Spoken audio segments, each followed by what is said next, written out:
우리가 지금 쓰고 있는 핸드폰이라고 하기도 하고 휴대폰이라고 하기도 하죠. 제가 표준어가 뭔가 하고 찾아봤어요. 다 표준어더라고요. 핸드폰도 표준어, 휴대폰도 표준어. 그래서 외국 사람들은 셀폰이라고 하더라고요, 또. 그런데 또는 이런 우리가 쓰고 있는 지금 전자기기들, 컴퓨터, 이런 것들을 사용할 때 반드시 현대정보통신에 우리가 힘을 기르고 있죠. 근데 그 핵심이 뭐냐면 바로 광섬유예요. 이 광섬유는 가느다란 유리 가닥 하나로 엄청난 양의 데이터를 빛의 속도로 전달을 합니다. 우리가 전화를 딱 거는 순간 요즘에는 미국도 막 가잖아요. 전화를 할 때 내 집에서 전화를 걸면 먼저 나하고 가장 가까운 기지국으로 가요. 무선으로. 그러면 그 기지국에서부터 이제 광섬유가 타고 흐르는데 빛의 속도. 정말 빛의 속도. 그래서 우리가 미국으로도 태평양으로도 이게 무선으로 가는 게 아니라 해저로 바다 밑으로 이 광섬유가 지나간다고 합니다. 그래서 이 가느다란 유리관 속에 수천 킬로미터 떨어진 곳까지 단 1%의 손실도 없이 도달할 수 있는 비결이 바로 현대과학이 발견한 전반사예요. 새로운 용어가 막 튀어나오죠. 전반사가 뭐냐면 빛이 경계면에서 단 1%도 빠져나가지 않고 안쪽으로 100% 돌아오는 현상이라고 합니다.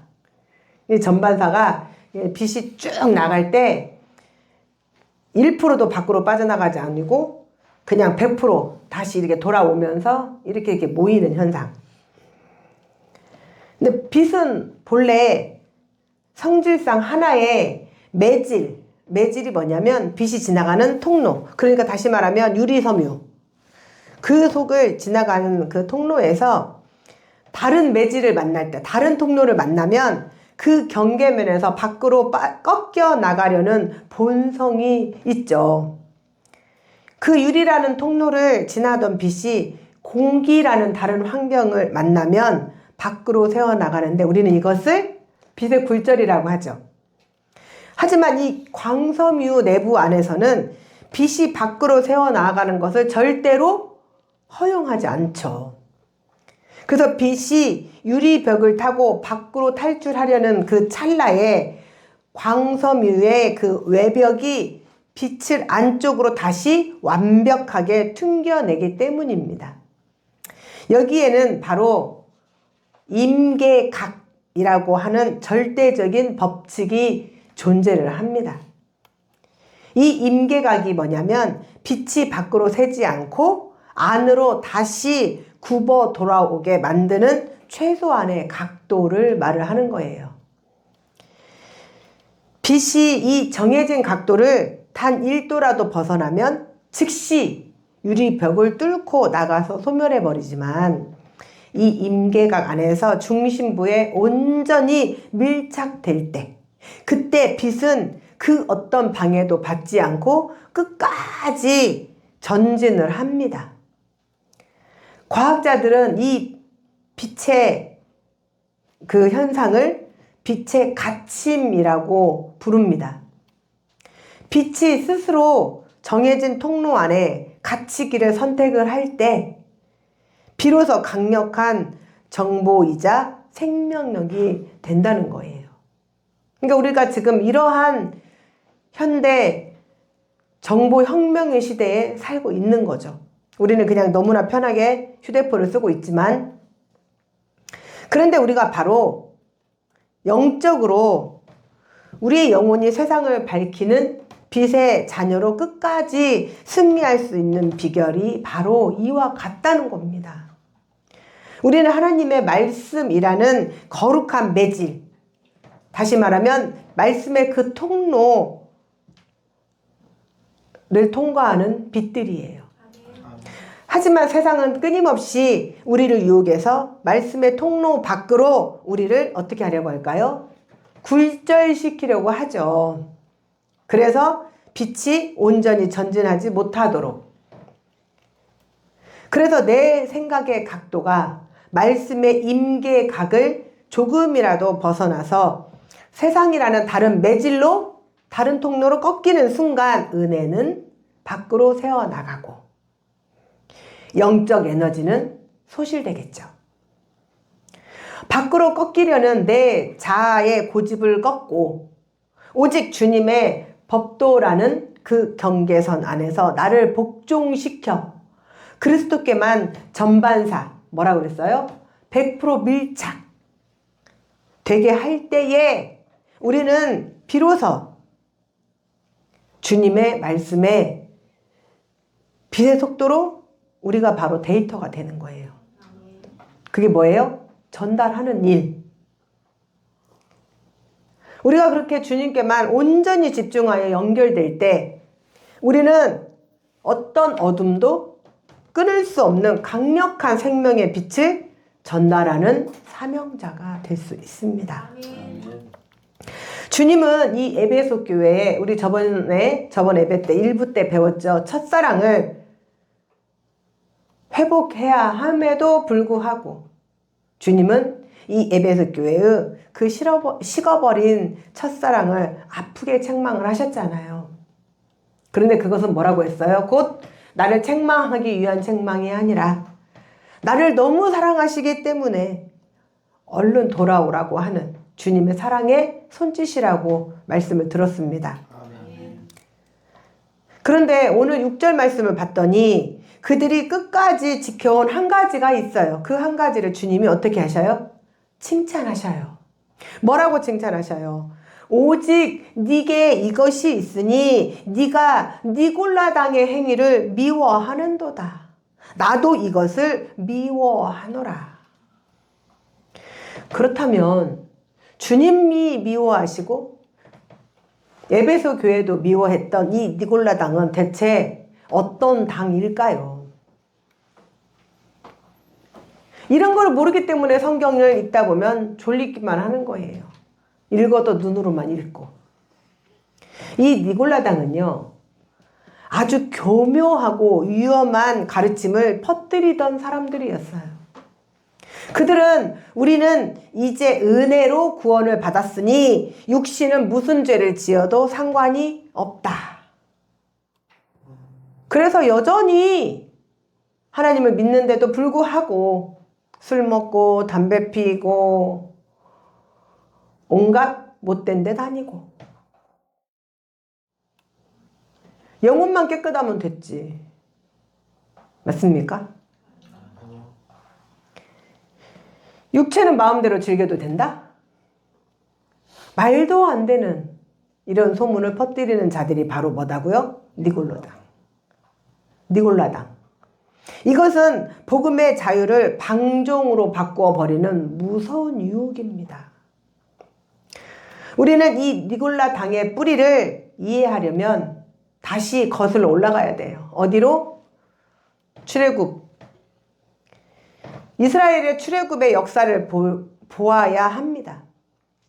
이스라엘 백성들이 광야를 이제 애굽에서 탈출을 해서 이집트에서 탈출을 해서 빠져나왔어요. 그리고 이제 드디어 광야를 지나죠. 그때의 숫자가 어느 정도였냐면 남자들 장정만 60여만 명, 그리고 남녀노소 다 합해서 250여만 명이, 생각을 한번 해보세요. 몇천명만 돼도 어마어마하잖아요. 그런데 우리 걸핏하면 어디에 모여요? 광화문에 뭐 자기네들 추산 뭐 몇만 명 하잖아요. 그 몇만 명도 까매요. 다 개미떼 같아요.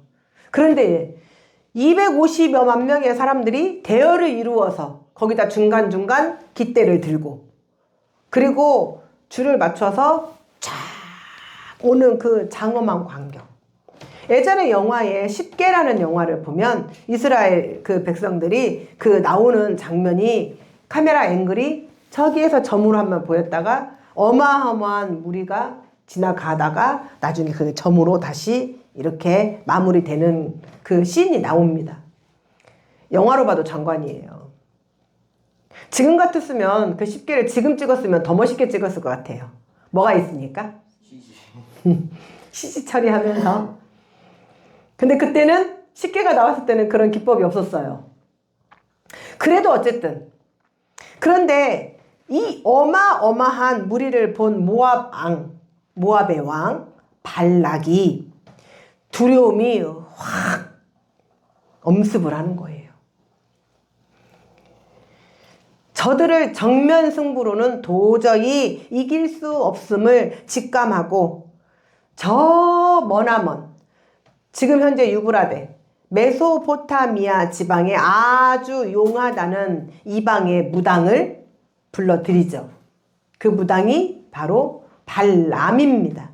여기서 많은 분들이 헷갈려요. 왕과 그 무당을. 왕은 누구라고요? 발락. 무당은 발람. 우리 성경에는 선지자라고 나와요. 근데 이게 잘못 우리가 해석이 된 거예요. 물론 그들 편에서는 그게 선지자일 수 있어요. 그런데 우리가 말하는 예언자, 선지자, 나비. 우리 성경의 히브리어 원어로 보면 선지자가 나비예요. 나비. 그런데 그게 아니라는 거예요.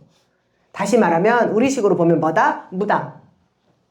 그래서 이 용하다는 무당을 데려다가 너의 그 능력으로 저 이스라엘을 저주하면 어마어마한 돈을 주겠다고 약속을 하죠. 평생에 네가 누릴 수 있는 복을 다 누리게 하겠다. 자, 이 재물에 눈이 먼 이방 무당이었던 발람이 이제 그들을 저주하러 갑니다. 그런데 하나님께서는 그의 입술을 강권적으로 주장하셔서 저주 대신 오히려 이스라엘 백성들을 다 축복을 하게 만들어버리죠. 이거에 화가 치밀은 모압의 왕 발락이 가버려. 니네 나라로 가버려. 그리고 복채는 하나도 없어요. 그러면 차라리 여기서 이제 그냥 갔으면 끝났는데 이 발람이 아무리 생각해도 너무 억울하거든요. 자기가 여기까지 왔는데 복지 하나도 못 받고 가는 게 너무 억울하고 분한 거예요. 그래서 아주 교활하고 간교한 꾀를 냅니다. 이들을 밖에서는 무너뜨릴 수 없음을, 즉 핍박하고 시련 주고 해봐야 오히려 뭐다? 잔디예요. 잔디. 때리면 살아날, 때릴수록 살아나는 팽이와 같단 말이죠.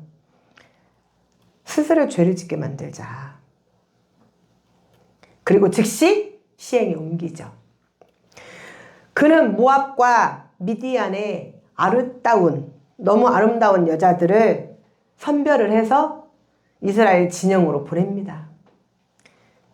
무너질까요? 안 무너질까요? 무너져요. 여자는 안 무너진다 그러고 남자는 무너진다 그러고 누구 말이 맞을까요?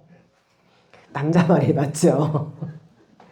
이 아리따운 코카콜라병 같은 여자들이 와서 누구를 무너뜨렸습니까? 남자를 무너뜨렸으니까. 그래서 이 여자들과 음행을 하죠. 그들의 우상인 바알 부호를 숭배하고 그 우상의 재물을 먹게 만들죠. 이러한 육체적 타락으로 인해서 하나님의 진노를 샀던 이스라엘 백성들이 뭐가 찾아옵니까? 연병이 찾아오죠. 그리고 무려 몇만 명이 죽어요? 24,000명이 죽음을 당하게 됩니다. 오히려 밖에서 공격은 이겨냈지만 내부의 그 음탕한 유혹과 우상과의 타협에는 힘없이 무너져 내렸던 것입니다. 이것이 바로 니골라당의 계략이었습니다. 그래서 오늘 성경의 말씀에 나왔던 바로 니골라당이 발람의 길을 따르는 자들이라는 것으로 말씀이 나와 있던 것입니다. 세상과 적당히 타협하며 음란한 행위를 일삼고 아무 문제가 없어. 왜요? 영혼은 깨끗하다는 거죠. 그리고 성도들을 미혹을 합니다. 진리를 교묘하게 뒤틀어서 성도의 삶을 영적으로나 도덕적으로나 완전히 무너뜨리려 했던 거예요. 그리고 이 악한 니골라당은 삶의 변화가 없어도, 꼭 매번 거룩함이 없어도 한 번 은혜를 받았기 때문에 충분하다고 속인 거예요. 그만하면 됐어. 적당히. 그동안 해왔잖아. 한 번쯤 대충 해도 돼. 그 한 번이 두 번 되고 두 번이 습관처럼 대충 하는 예배가 됩니다. 이런 자들을 두고 야고보가 정확하게 꼬집으셨죠. 야고보서 2장 17절에 행함이 없는 믿음은 그 자체가 죽은 믿음이다. 이 말씀이 얼마나 무서운 말씀이신지 단호히 선언하잖아요. 참된 믿음은 반드시 그에 따르는 행함으로 증명이 되어야 합니다. 그래서 하나님께서 또 우리 예수님께서 그토록 누구를? 바리새인들을 미워하셨던 거예요. 그래서 예수님이 대놓고 말씀하시잖아요. 이 독사의 자식들아. 행함이 따르지 않는 믿음은 껍데기일 뿐입니다. 결국 우리를 생명으로 인도할 수 없어요. 그래서 주님은 이런 니골라 당의 행위를 단호하게 미워한다고 말씀하신 것입니다. 거룩함을 잃어버리게 만들고 하나님과의 관계를 끊어놓는 그 가짜 복음을 결코 용납하실 수 없었던 것이죠. 그런데 에베소 교회는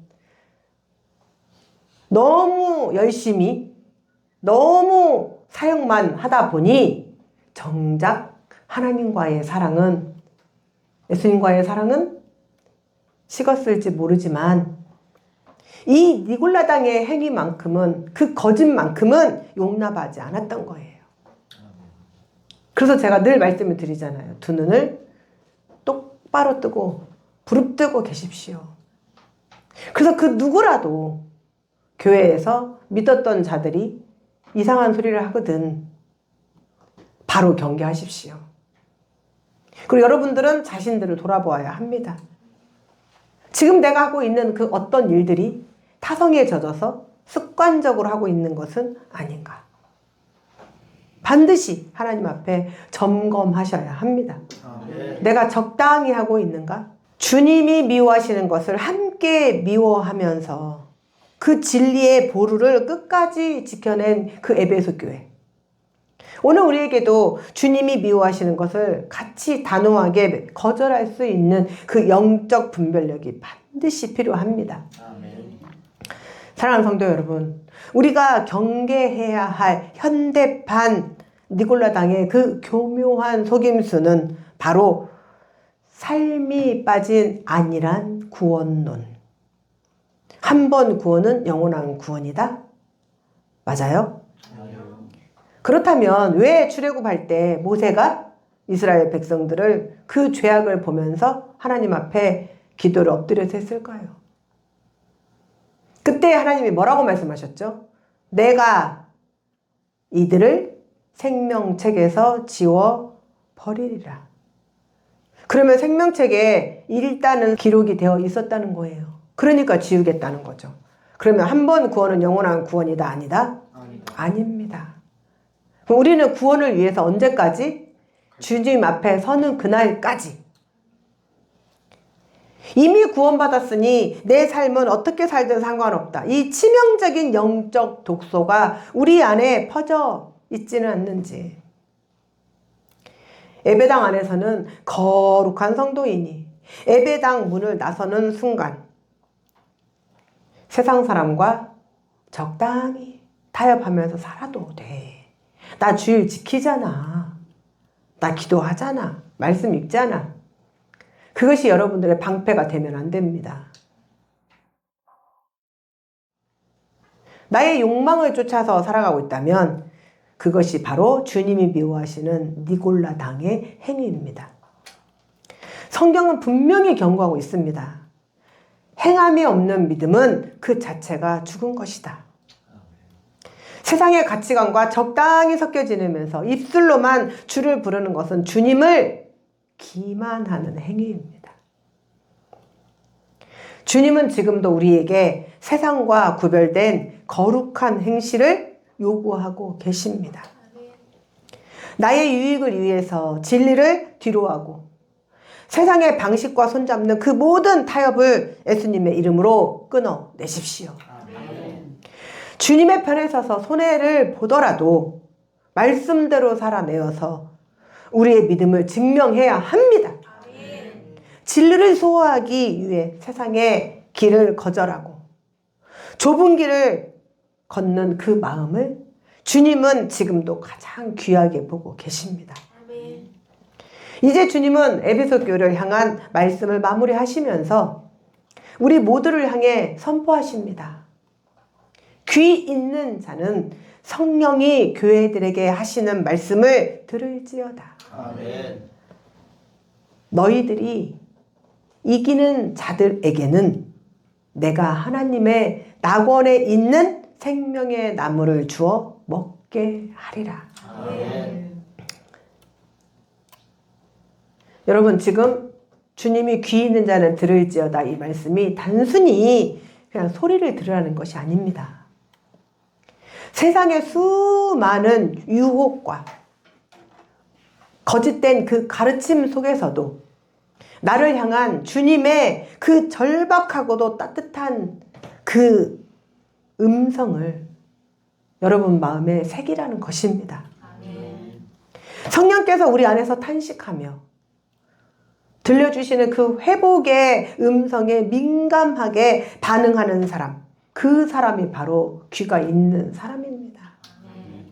주님은 우리에게 수시로 말씀하셔요. 귀 있는 자는 들을지어다.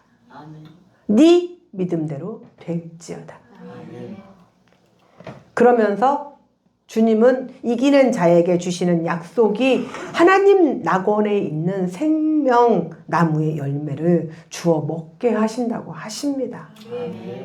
이 생명나무는 일찍이 아담과 하와가 범죄함으로 잃어버렸던 그 에덴의 생명을 의미하죠. 창세기 3장을 보면 인간이 죄를 지었을 때 하나님은 죄인이 영생하며 고통받지 않도록 죄를 지으면서 영생을 하면 그거는 축복입니까? 저주입니까? 그것이 저주예요. 그래서 이 생명나무의 길을 뭘로? 화염의 검으로 막아버리셨어요. 그런데 이제 그 막혔던 생명의 문이 이기는 자들에게 다시 열리는 거예요. 이 생명나무의 현상은 에스겔 선지자를 통해서도 우리에게 선명하게 보여주셨어요. 47장에 보면 성전 문지방에서 흘러나온 생명수가 강을 이루죠. 그 강 좌우가에는 각종 먹을 과실 나무가 자라는데 열매가 끊이지 않고 또 한 달도 빠지지 않고 12달 동안 그 잎사귀는 약재료로 뿌리까지 다 사용할 수 있다고 하셨어요. 사랑하는 성도 여러분, 그렇다면 생명나무가 우리에게 주는 영적 의미는 무엇일까요? 그것은 바로 우리 생명의 근원이 되시는 예수 그리스도 자신을 상징하는 거예요. 성전 뭉지방에서 흘러나온 물이 닿는 곳마다 살아났듯이 생명나무 대신 예수 그리스도가 우리 심령에 임하실 때 비로소 우리 죽었던 영혼이 살아나게 됩니다. 우리가 먹어야 할 생명나무 열매는 곧 예수님의 생명이에요. 우리가 누려야 할 영생은 바로 예수님과 온전히 하나가 되는 연합을 의미합니다. 주님은 요한계시록 22장 14절에서도 다시 한번 약속하시잖아요. 자기 두루마기를 빠는 자들은 복이 있으니. 그게 뭐예요? 바로 회개예요. 이는 그들이 생명나무에 나아가며 문들을 통하여 저 도성 어디? 새 예루살렘성, 다시 말하면 천국에 들어갈 권세를 받으려 함이로다. 에덴에서 쫓겨나며 눈물로 바라만 보았던 그 생명나무, 에스겔이 환상 중에 보고 소망했던 그 풍성한 생명력의 실체이신 예수 그리스도께로 나아가는 영광을 우리에게 주시겠다는 거예요. 그래서 우리는 회개를 통해 자신의 삶을 정결하게 씻어내고 주님을 향한 첫사랑을 회복한 자들에게는 하나님 나라의 그 영원하고도 풍성한 생명을 다시 누리게 하시겠다는 확실한 보증이에요. 그런데 어떻게 예배를 대충 드립니까? 어떻게 예배 준비를 적당히 이만하면 됐어로 합니까? 우리가 잃어버렸던 그 모든 기쁨이 주님과의 사랑 안에서 완벽하게 회복된다는 사실을 믿으시기 바랍니다. 아멘. 사랑하는 성도 여러분, 오늘 우리는 무엇을 위해 싸우고 계신가요? 세상에서 성공하고 남들보다 앞서는 것이 승리가 아닙니다. 비록 내 삶이 고단하고 사역이 분주할지라도 다시 주님께로 돌이켜 그분과의 뜨거운 첫사랑을 회복하는 것이 진짜 승리입니다. 아멘. 그것이 여호와 니시입니다. 아멘.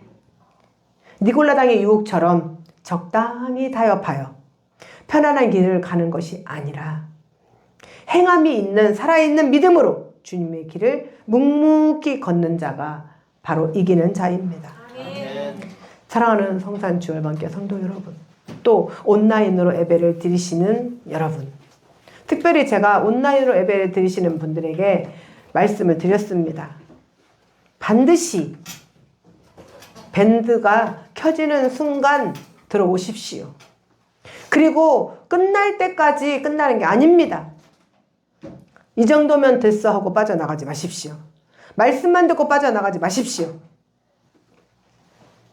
모든 온라인으로 예배를 드리는 성도들은 전부 저에게 100으로 찍혀야 합니다. 그래야 여러분들이 오늘 예배를 드린 것입니다. 여러분들이 예배를 늦게 들어오시고 물론 피곤한 줄 압니다. 지치고 힘든 줄 압니다.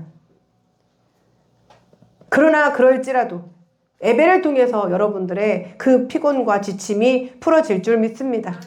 생명의 열매이신 예수 그리스도께서 여러분들에게 새로운 힘을 부어주실 줄 믿습니다. 아멘.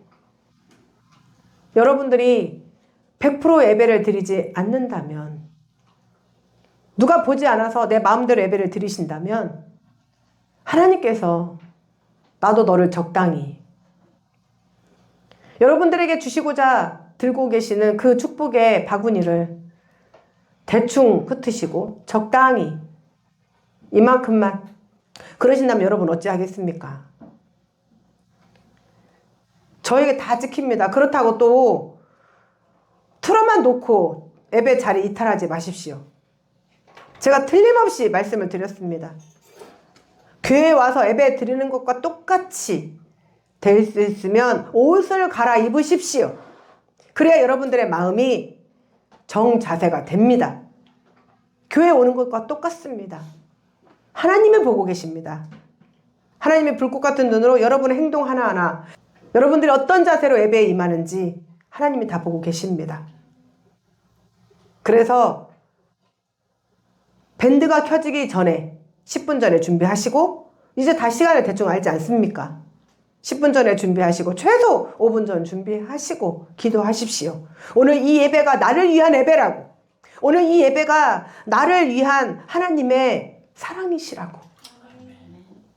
그리고 이제 밴드가 켜지면 바로 핸드폰 기시고, 그리고 처음부터 끝까지, 그때 하나님께서 여러분들에게 향한 여러분들의 축복을 끝까지 내려주십니다. 아멘. 아니, 축복을 받기 위해서가 아니라 내가 살아야 하기에, 하나님을 붙드는 것만이 내가 사는 길이기에 반드시 예배를 예배답게, 적당히. 이 정도면 됐어. 안 통합니다, 하나님께는. 저에게도 안 통합니다. 그럼 저도 여러분 기도를 적당히 할 것입니다. 적당히 하지 마십시오. 사랑하는 성산주 여러분께 성도 여러분들, 우리 주님은 지금도 여러분 곁을 거니셔요. 우리 눈에 보이지 않지만 금 촛대를 드시고 긴 옷을 끌면서 그 주석과 같은 단단한 발로 우리를 거니시고 계십니다. 아멘. 그리고 여러분의 이름을 한 사람 한 사람 부르십니다. 그 주님의 손을 다시 꽉 붙드십시오. 아멘. 절대로 놓치지 않겠다고. 이제는 놓치지 않겠다고. 그리고 그 잃어버리는 설렘과 눈물을 회복하십시오. 그때 주님은 우리에게 세상이 줄 수 없는 영원한 생명의 기쁨을 허락하십니다. 이 복된 약속이 저와 여러분의 삶 속에 풍성하게 이루어지기를 주님의 이름으로 축원합니다. 그리고 우리는 고백하기를 원합니다. 시편 18편의 고백처럼 나의 힘이 되신 여호와여, 내가 주님을 사랑합니다. 이 한마디가 우리의 진심이 되기를 주님의 이름으로 축원합니다.